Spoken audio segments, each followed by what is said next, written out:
Hey everybody, it's Hawk here, and it's been a while. It's been a long while. I'll be straight with you. Work happened, and I couldn't find any physical copies of, I believe it was Trials of the Kingdom. I think was the last Speed Duel set I was looking at. Yeah, and then just everything went nuts with work, and I had no free time to do much of anything. So, yeah, it sucks. So I've been completely out of Speed Duels. However, I haven't been out of Yu-Gi-Oh! Well, I've been out of the main stuff because I don't want to play that. But something MBT started has just kind of kicked me in the rear end to get back on this because I did enjoy making videos for these. They were fun.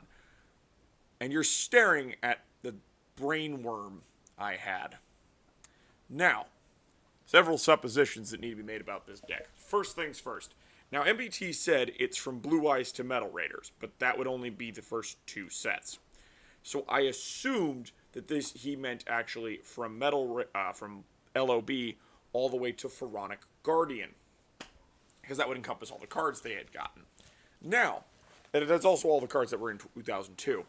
Now, someone in the comments kindly pointed out to me that this would have to include Labyrinth of Nightmare, because Torrential Tribute is in Labyrinth of Nightmare.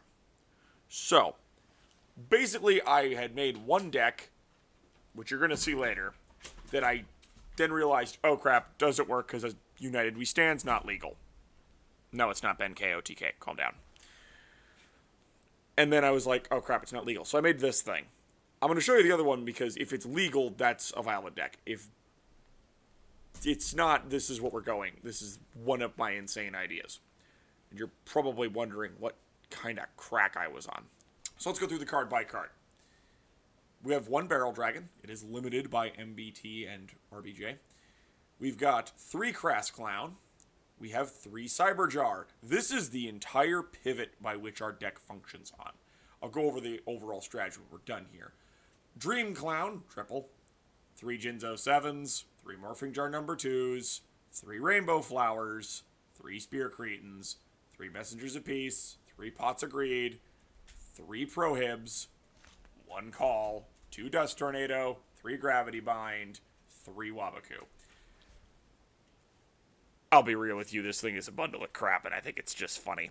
So, I think you can figure out what the strategy is here. Everyone is running around chucking giant bunguses, such as Sangha, Blue Eyes, Buster Blader, Cosmo Queen.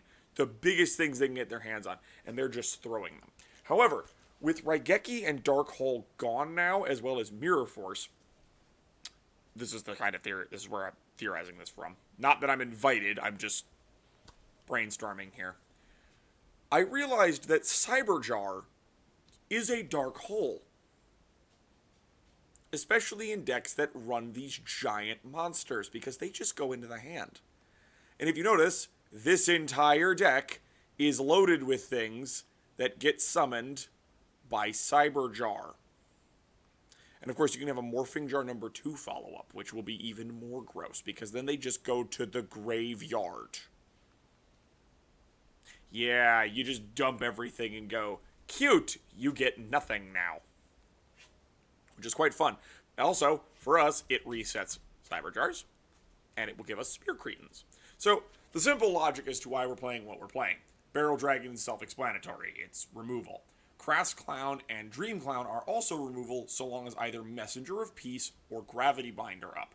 And since the fact that we've got basically 6 copies here, we're good to go. I would have put Level Limit Area B in, but it's not legal, so here we sit.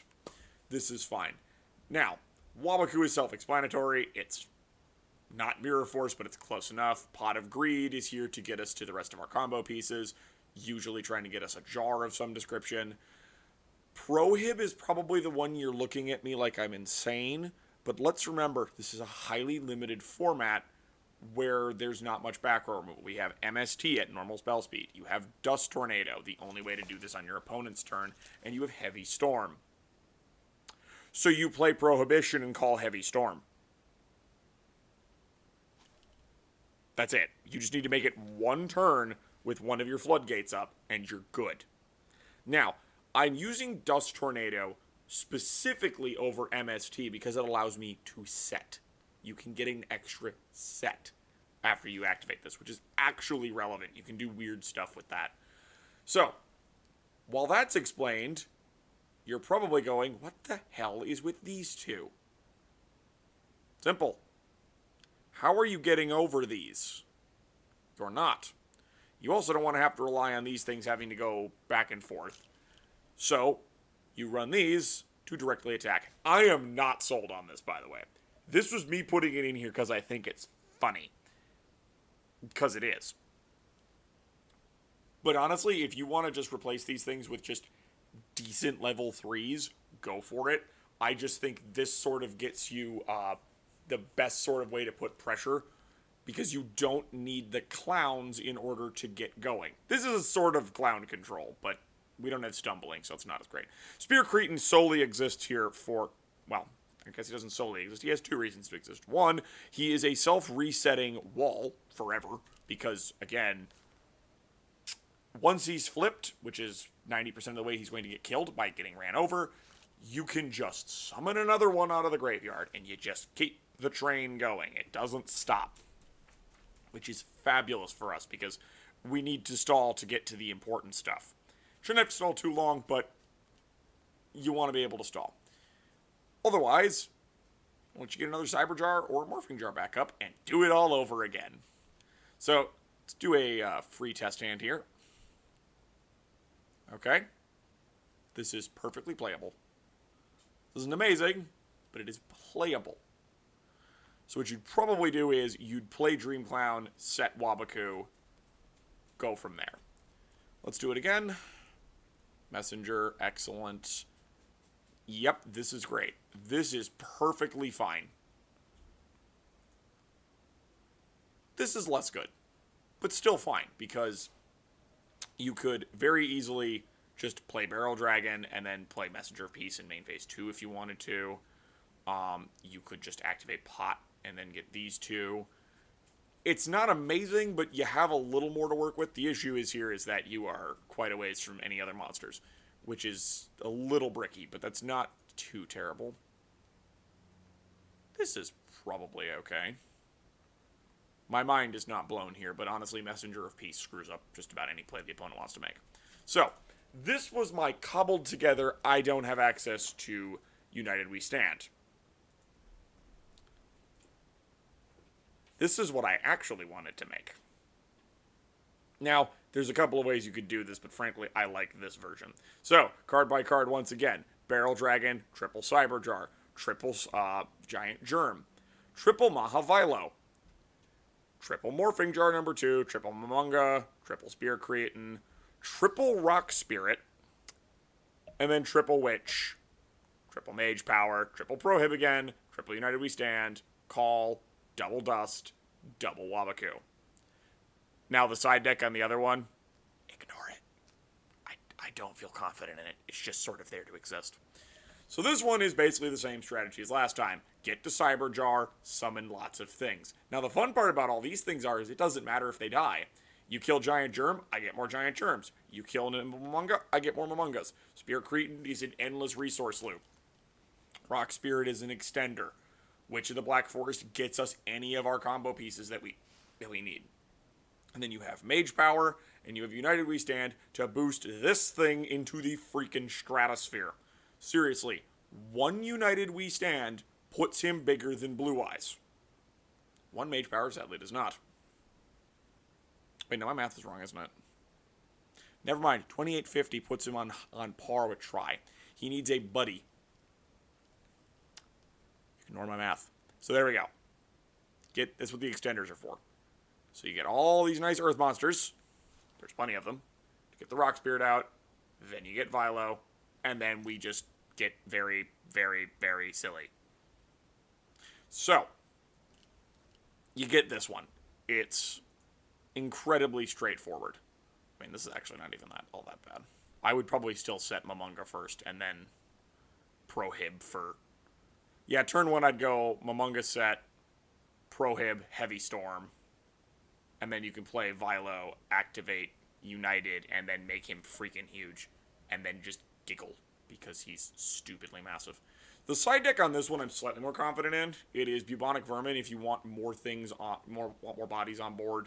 You've got Double Axe in case you want more equips, because that automatically puts him higher than Blue Eyes because he'll go to 3050. Got Triple Monster Reborn because you can never really go wrong here. We've got a third Dust Tornado. We've got Triple Magic Cylinder because we're running around with a bunch of Chunguses and this is a lot easier to kill them this way. And then we've got Triple Michizuri because we are talking about a deck full of things that die. Now, this is for if you don't have your jars, but if you have to like set Momonga and set Michizuri, that's fine.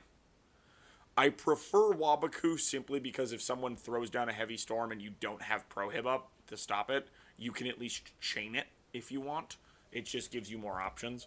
But that's about it. This is an exceedingly linear deck. It's really just Vilo and then equips. But we're just swarming the board with Cyberjar because we can do that, and it's funny. Frankly, they don't have a whole lot to do once that happens, because, yeah, you can kill a thing, but you have to kill enough things in a turn in order for me to care, and all the blowout cards are gone. Well, I shouldn't say all of them. Most of the blowout cards are gone. Thus allowing Vilo to run absolutely roughshod over everything. Now, of course, I wouldn't be shocked if people started running, Tribute to the Doomed, Return to Square One, Offerings, the various single-target kill cards. But then they're using it on Vilo, and it's not like you care all that much. Because Cyberjar can just screw them all up, as can Morphing Jar number 2. These two cards are almost win conditions in and of themselves. Vilo is just securing this via battle. So, with that being said, I hope you all enjoyed this Junior Journeys deck profile. It's a 2-for-1. I'll probably do another combos like this, because they're very simple, and they're pretty self-explanatory once you've kind of got the basic concept I'm going for. So, hope you all enjoyed. Remember to like, share, subscribe, leave a comment below. Peace out, everybody.